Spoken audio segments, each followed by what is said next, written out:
Bienvenue sur La Base, le podcast dédié à l'email et à la délivrabilité. Chaque mardi, découvrez pendant une dizaine de minutes des conseils concrets et opérationnels avec un seul objectif. Améliorer vos campagnes email pour les faire arriver dans la boîte de réception de votre audience. Bonjour à tous, pour ce nouvel épisode de La Base, on va voir ensemble comment réengager ses inactifs. Je suis Juliette, responsable marketing de Mindbase, et je suis avec Agathe. Bonjour à tous, je suis Agathe, responsable délivrabilité chez Mindbase. Ok, avant de commencer cet épisode, on peut essayer de voir les aspects généraux. Donc par exemple, est-ce que Agathe, tu peux nous dire à partir de combien de temps sans activité on considère une adresse comme inactive ? Alors oui, c'est vrai qu'il y a différents types d'inactifs qui sont utilisables différemment ou non, et ça va engendrer différents types de scénarios. Alors dans un premier temps, on a les inactifs moyens, entre 3 et 6 mois d'inactivité. Ensuite, on a les inactifs profonds, entre 6 et 9 mois d'inactivité. Et les inactifs là qui sont perdus entre 9 et 12 mois d'inactivité, alors qu'on vous conseille évidemment de supprimer, sauf évidemment dans certains cas particuliers, comme par exemple le fait d'envoyer des messages seulement 1 à 2 fois par an. Donc là, dans ces cas-là, c'est un petit peu une catégorie à part et pas des inactifs. Pourquoi on vous conseille d'aller les supprimer ? Parce que clairement, c'est pas une bonne idée d'aller chercher des personnes qui ne réagissent plus à vos mails, qui n'ont pas cliqué, qui n'ont pas manifesté d'intérêt. Et ça devrait déjà, elle devrait déjà être ôtée d'ailleurs de votre base de données depuis plusieurs mois. Et si vous avez besoin quand même de leur écrire donc de temps à autre durant l'année, il est vraiment indispensable d'utiliser une solution de nettoyage en amont, parce qu'après, c'est des adresses qui peuvent avoir été désactivées entre-temps. Donc désactiver, ça veut dire que ce sont des adresses qui deviennent des NPAI. NPAI qui signifie, donc c'est le même acronyme que côté la poste pour le courrier postal, n'habite pas à l'adresse indiquée. Ou pire, ça peut avoir été recyclé en spam trap. Et là, par exemple, pour la particularité d'une fois par an, je pense aux croisiéristes qui vont s'adresser à certaines périodes clés à leurs destinataires, et ils vont s'adresser à eux 1 à 2 fois par an. Donc, dans ces cas-là, vraiment, le fait d'utiliser une solution de nettoyage en amont, c'est vraiment indispensable. Là, tu as utilisé un mot de notre jargon email, c'est spam trap. Est-ce que peut-être tu peux nous rappeler ce que c'est pour ceux qui ne l'ont jamais entendu ? Alors, un spam trap, c'est une adresse mail piège. Et là, dans le cas précis, je faisais référence à des spam traps, un spam trap qui est recyclé. C'est-à-dire que c'est une adresse mail qui est bien valide à l'origine, qui appartenait bien à quelqu'un, mais simplement il a décidé de la clôturer parce qu'il ne l'utilise plus. Elle est ensuite réactivée soit par le FAI, soit par d'autres solutions anti-spam ou blacklist pour pouvoir justement aller piéger plusieurs types de profils.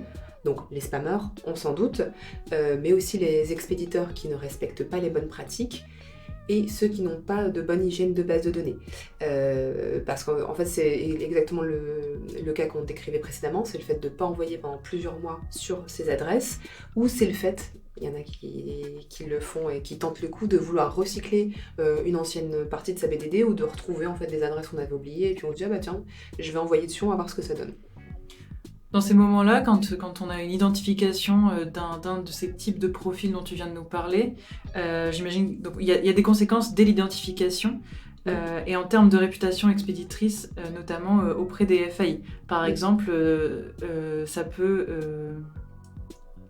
effectivement, ça va vite complexifier la réputation expéditrice, et le fait d'avoir, à aller toucher de ce type d'adresse, ça va compliquer le fait de faire des demandes de délistage en fait, surtout si le nombre est important, soit en termes de NPI, soit en termes de spam trap recyclé. Ok, pour certains FAI, donc fournisseurs accès à Internet, comme Orange ou SFR, ça va se traduire par des blocages en dur et persistants. Oui, tout à fait. Il faudra absolument passer par une demande de délistage et j'ai envie de dire expliquer les pratiques ou l'erreur qui a été commise auprès d'eux pour tenter d'obtenir un délistage. Ok, donc il y a vraiment un intérêt important de prendre en main le sujet des inactifs. Oui. On n'a pas encore parlé des inactifs moyens et des inactifs profonds. Est-ce que tu as des conseils pour les réengager ? Alors en fait, il faut leur accorder une attention spécifique et avec un cycle de campagne qui soit dédié. D'ailleurs, même pour les inactifs profonds, un peu le même conseil que précédemment, donc ceux qui sont entre 6 et 9 mois, il vaut mieux quand même réutiliser une solution de nettoyage. Je pense surtout à certaines adresses plutôt étrangères qui basculent vite en NPAI ou en spam trap, donc c'est effectivement important. Et j'insiste vraiment sur le fait qu'il faut avoir une stratégie d'envoi dédiée, parce que très souvent on se dit je vais en rajouter un petit pourcentage avec mes campagnes habituelles, et puis ça va me permettre de les réengager. Alors effectivement, ça peut marcher dans une moindre mesure, de temps à autre, mais par contre le risque c'est vraiment qu'il y ait plus des conséquences néfastes sur la réputation expéditrice globale et sur les envois en particulier. On a aussi une situation qu'on voit très souvent, c'est les destinataires qui vont se désintéresser petit à petit des envois, ce qui est tout à fait normal, il y a un cycle de vie des destinataires. Et on remarque avec donc forcément des taux de clic, des taux d'ouverture qui sont en baisse. Et certains expéditeurs vont simplement leur envoyer la dernière campagne sur la nouvelle voiture électrique d'un constructeur automobile, alors qu'en fait ils ne connaissent même pas l'appétence de ces adresses sur le sujet automobile. Ouais, c'est vraiment, on parle du fait qu'il faut bien analyser sa base de données, bien comprendre son audience et faire attention si on a cette situation-là, ça montre vraiment un désintérêt de la vie de l'audience et ça va forcément entraîner un problème de réputation expéditrice, comme tu viens de le dire.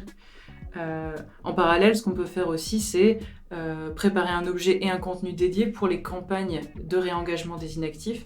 Est-ce que tu as des conseils sur cette partie-là ? Oui, parce qu'en fait, effectivement, d'abord, il y a l'objet, parce que le but, c'est d'aller susciter l'intérêt et titiller la curiosité pour déclencher une ouverture. Mais après, il faut que la promesse soit tenue. Parce que si on a un effet déceptif, ça risque d'être plus compliqué ensuite. Donc, il faut aussi aller jusqu'au bout dans l'intérêt qu'on a suscité et aller retravailler le contenu.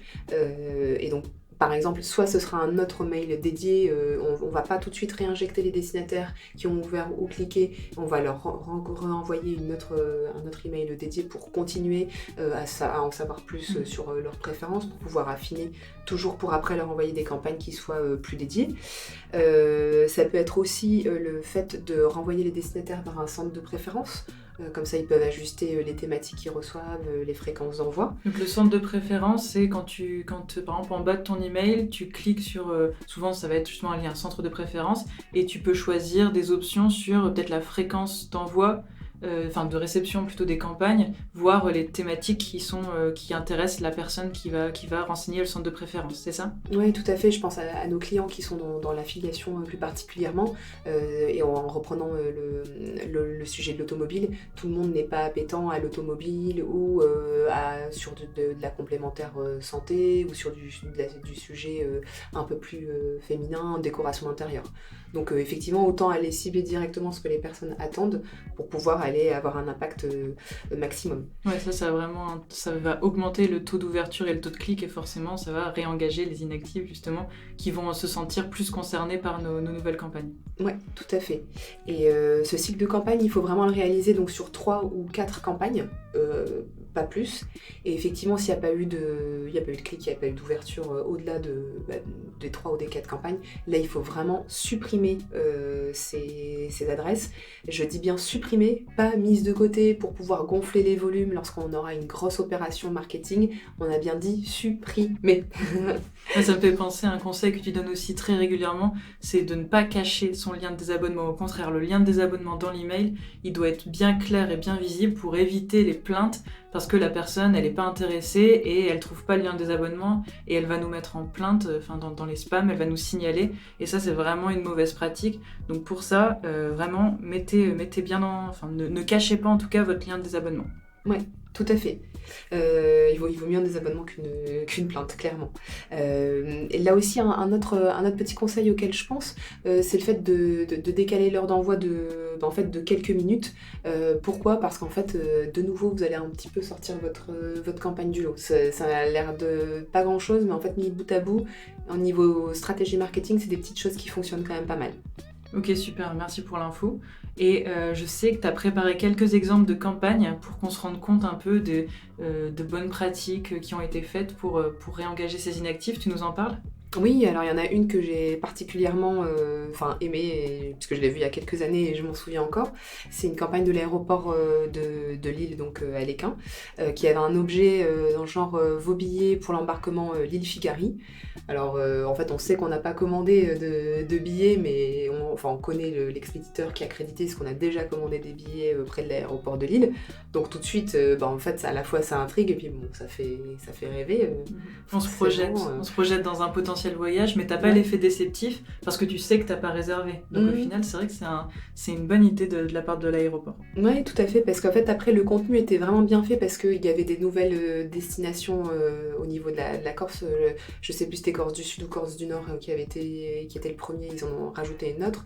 Et puis ensuite, il y avait d'autres destinations sympas dans le bas du mail. Mais voilà, tout de suite, effectivement, en fait, c'est tellement bien fait que ça a très bien fonctionné, en fait. Un bon contenu, bien adapté, avec, si j'ai bien compris, une offre promotionnelle, quelque chose qui intéresse son contact. Finalement, ils ont vraiment bien réussi à capter l'attention et c'est vraiment la clé pour réengager ces inactifs. Il y a d'ailleurs d'autres techniques pour parvenir à capter l'attention.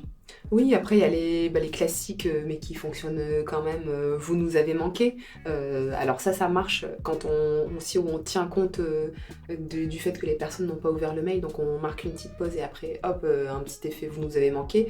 Et après on peut aussi, en termes de contenu, si la personne clique sur le fait de continuer à recevoir les newsletters, lui offrir une réduction. Et sinon, montrer une petite image un petit peu plus triste. Voilà, des petites choses comme ça qui même si la personne finalement indique qu'elle ne veut plus recevoir de communication, il reste une image de marque, quelque chose de sympathique. Oui, jouer sur l'empathie aussi qu'ils peuvent éprouver pour finir sur quelque chose d'assez positif. Ouais. Et après, il y a autre chose que j'avais vu et qui peut très bien marcher aussi, c'est le fait d'aller au culot, vraiment d'envoyer un message en disant en fait, on voit bien que vous ouvrez plus nos messages, voilà, c'est un petit peu un dernier appel.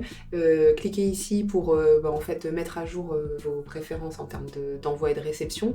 Et puis voilà, toujours il y a à la clé un petit bon de réduction. Et sinon, en fait, on confirme son désabonnement en fait. Ok, super, merci beaucoup pour ces conseils. Je pense qu'on a bien compris que pour réengager ces inactifs, il faut de la préparation et de la patience pour éviter tout impact sur sa délivrabilité. Est-ce que tu as un élément à ajouter peut-être ? En fait, il faut vraiment, pour réengager ces inactifs, c'est important parce qu'il y a quand même vraiment un potentiel sur ce type d'adresse-là.